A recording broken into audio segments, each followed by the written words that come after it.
तो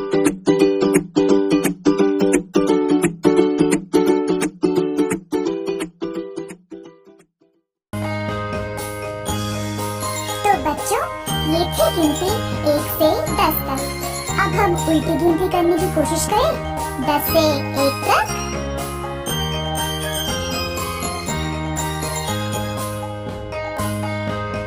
10 9 8 7 6 5 4 3 2 1। 10 9 8 7 6 5 4 3 2 1। 10 9 8 7 6 5 4 3 2 1। 10 9 8 7 6 5 4 3 2 1।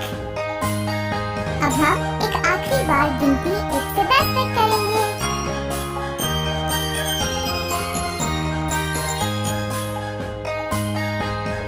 1 2